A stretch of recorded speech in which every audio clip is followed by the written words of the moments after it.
anything I love to convey in what I do as a makeup artist, that you don't need foundation in every corner of your face. I think so many of us are in such a habit of doing that, myself included, but the truth is not all of us need foundation absolutely everywhere, especially if you've got clear skin. I know sometimes it's really nice to have a full face and feel fully made up, but we don't always need it. Then, just before I can let go Urban Decay, because I do love a little bit of Urban, this is the All Nighter Concealer, which is super intense, so you need very, very little. I'm going to put a tiny bit on the back of my hand. This is the shade Light Neutral. Is it really? I'm going to use the Bare Minerals concealer brush because I love it. And we're just going to fluff a little bit just in the inner corner. Now, who's seen the Instagram/TikTok trend about diddy bit of concealer there and the diddy bit of concealer there? It's cool, but it doesn't work for me. I'm too baggy under my eyes, and actually, I'm so used to it at them. I'm actually still in the habit of doing a little bit more concealer than said trend. I just think it looks cleaner. What do you guys think? Yeah. I'm always amazed at how many women I meet are so concerned about the fine lines around their eyes, again, me included, but are therefore almost scared of concealer, whereas I'm still of the school of thought that actually very few people will look close enough to see any fine lines or any concealer that's caught in the fine lines. Do you know what I mean? So I think for some people, they are so worried about it that they choose a concealer that really doesn't offer coverage. And then I think actually that's possibly detrimental, only because then you can see that there's some makeup there, but you can also see the shadow. So I'd rather just see that there's makeup there and no shadow. Does that make sense? Pretty pretty. Let's do a little bit of Laura Mercier Translucent Powder. It is a cult product, of course. Thankfully, they've now brought out the honey shade, which is that little bit warmer. I'm using just the matte one though. Then bronzer, my best friend. This is the Charlotte Tilbury Airbrush bronzer. Has it got flawless in the title? Airbrush bronzer, Airbrush flawless bronzer. Lots of nodding. Shade number 3. So I'm going to use this more of a bronzer than a contour. And what's the difference between bronzing and contouring? Bronzer goes kind of above the bone, let's say, and then contouring sits underneath to make it recede. The early autumn kind of face. But you see how just that little bit of bronzer brings the entire face back to life again. I love foundations, but that kind of neutralising of the face and the face's features can sometimes leave faces looking a little bit flat. So even if you're a porcelain skin, even if it's deepest darkest January, I'm still a massive believer in a little bit of bronzer just to add a little bit of shape and warmth back to the face. We're wearing a high neck here, but do remember, most of us, especially in the summer months, our neck's that little bit lighter because it hasn't caught the sun. So just follow through with whatever's left of your bronzer and just take it over that lighter bit. And then if you close your eyes, I do love just sweeping whatever excess products on my brush through the crease of the eye. Sometimes that's all I'll do and off I'll go, but it's just a really nice way to start a little bit of an eye makeup, the softest of contours. I'm going to keep fidgeting your hair because I can't help myself. Okay, let's do a little bit of cheek, and actually I'm going to do a little bit of, still making up my mind. You're not going to see powder pink, are you, with that skin tone? So let's do a little bit of Bobbi Brown's Pale Pink. I swear by blue-based pink blusher. I know some people, it's the moment where they sometimes lose a little bit of trust in my senses and think, oh gosh, I don't look like Aunt Sally. But blue-based pink is the most brightening, brightening colour you can use. Just smile for me gently, that's it. I'm just doing the tiniest bit. You see how it adds just that cute flush of colour to the after the cheeks. Now some people will say, but Hannah, you tone down the high colour in the cheeks, why are you putting it back again? Well actually, and I'll show you on my wrist with the powder pink and see if that works. Often, if your blush is more neutral toned, actually what you'll find is it's got a slightly reddish undertone, and that will mean that you end up putting the reddish, ruddy colour that you've just tried to neutralise back into the skin, whereas blue-based pink will only ever look, this keeps slipping, doesn't it? Blue-based pink will only ever look fresh. So even if you've got bad rosacea, really high colour, if you neutralise that with foundation and concealer and put a bright blue-based pink back in, you'll get a fresh blush. Okay, should we do some eyebrows? I'm going to start with some gel. Now until lockdown, I always did my gel after I did my brows. Now I've completely switched and I'll always do gel before, and that was something that my friend Crystal Dawn taught me. And I suppose the idea is that you groom the brow first, and then once the brow is groomed into shape, you then fill in any holes. So it's totally different to, you know, what I spent, 16 years of my working life doing, but I've adopted it and I really love it.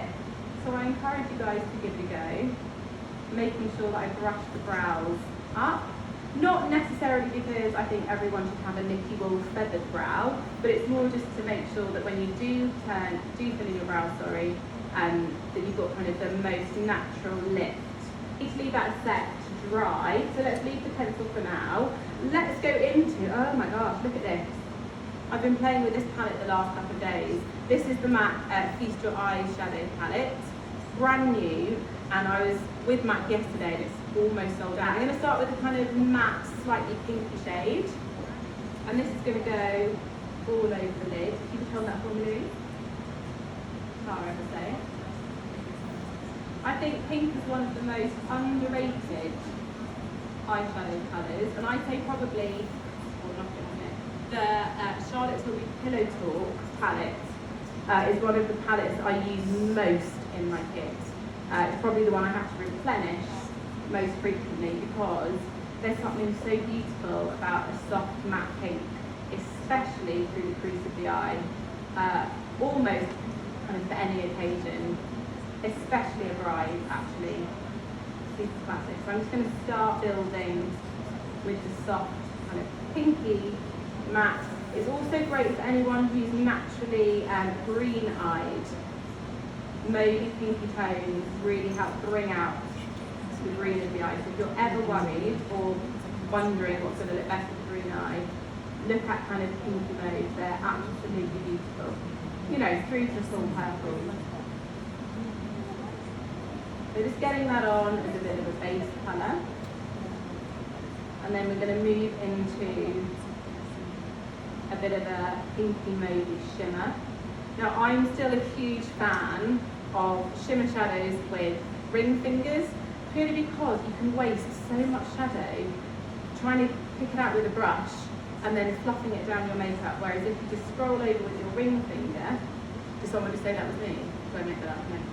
You can just press that pigment into the lid and you'll get a much more intense colour payoff, but you also reduce the risk of drop down. And drop down is that annoying thing when you've done beautiful base makeup and then your eyeshadow falls onto your cheeks and ruins it all. If that happens, however, don't worry. I often use a cotton bud. I'll roll the cotton bud across the base. If you strike, you'll just strike the pigment across. So roll it so you pick up the pigment as you go, and then you can always perfect again with concealer. So we're just pressing that pretty shimmering mauve through the crease of the eye. Open your eyes, please. So cute. And I say this is kind of like a midway eye look. If you wanted to intensify it further, you can move into the significantly deeper fluff. So just taking a little bit of powder shadow along the lower lash line, just to give a soft bit of definition. I don't know about you, but I'm a massive fan of a powder liner on the lower lash line over a pencil, purely because it looks that little bit softer. That's the only reason why. Of course, there's a time and a place for a bold lower liner. However, most of the time, I think a really soft powder liner look will do. And actually, I'll show you now, 9 times out of 10, I go back to my trusty bronzer, and that's the product that I'll use along the lower lash line. So what we should be seeing here is that kind of the pinky moves and plums just helping really exaggerate and bring out the pretty green of Louise's eyes. And then let's speed through eyebrows and mascara. Lancome Idole. One of the reasons I love it is the comb. I can't use the comb, you know, because the comb is I'm going to put it on a normal spoolie. But I do think that this beautiful curved comb helps to give lashes the most incredible lift. Beautiful, beautiful mascara. Hypnose, of course, is a cult classic from Lancome, which I also love. Note, you don't have to do this at home, but I love to take off some of the mazzy on the back of my hand and then drag the spoolie one through it so I know I've got one area that's got loads of mascara on it. So that's it down for me. That's what I work with first. And I push that through the lashes. And then when I know I've used all of that, then I can roll the spoolie one round to kind of comb out the intense mascara. But when I'm teaching makeup, there's nothing more irritating in my world than wimpy mascara. So this is my trick for making sure that even, you know, the daintiest of lashes end up with a really decent coating of mascara. Look up for me, let's do a little bit on the lower lashes. I know that there are some people who are still not sure about lower lash mascara. I tend to do it on most of my clients. I think it completes an eye look. If you're worried that your lower lashes are too long, you can always pinch off the tip of the mascara. It doesn't sound very pleasant. You don't pinch any skin. You literally press the lashes between your forefinger and thumb and just remove the mascara from the bottom, and that will just give a slightly shorter, the illusion of a slightly shorter lash. Let's do the speediest of eyebrows. This is the Shiseido eyebrow pencil. We've already done the gel. Do you know what, if I was at home and I'd gotten to this point, I would just do a powder through the brow. Just a matte brown powder, just for speed. This pencil's great though, it's really fine. All you do is just follow the brows, follow the direction of the growth of the hair. Just to give a bit more density. What I've never been a fan of is the whole carving out of brows. Each to their own. Each to their own. However, I find that if you've done a carved out brow, which essentially means fairly full coverage and then concealer around the edges, whilst it gives a perfected look, it can look quite intense. So I'm still, see the difference there? Just with a little bit of pencil. I'm still of the school of thought that when you fill in your brows, the idea is to enhance the shape and create a little bit of shadow behind the hairs, but without creating block colour. Only because naturally we generally don't tend to have brows so dense that it is a block colour. Okay, speed lips, and then we're done. What you can do for speed, if you're ever in this situation with a client and you're running low on time, just take your cream blush and pop that on the lip. That's something that I love to do. This is a beautiful Dior lippy. The shade is 772, and it's a slightly terracotta nude. Pretty and natural. Let's just finish. I'm torn between this beautiful palette from Nars. Let's do it. Orgasm on the beach. Oh, cheeky. Let's do a little bit of that. Just add a pop of colour to the cheeks. I'm going slightly above the apple this time. I'm still holding on to the Bobbi Brown bronze shimmer brick, only because I saw it at the counter and I couldn't resist bringing it over. It's one of those absolute classics, and actually I love it a little bit all over, and you can always tell when someone's done a little final zhuzh with a bronze shimmer brick, because your skin does really look luminous. It gives that really soft luster. I'll show you what I mean. You can come and have a quick look. Swirl through the entire thing, and then just give a really quick zhuzh. Love a bit on the nose. So there we go.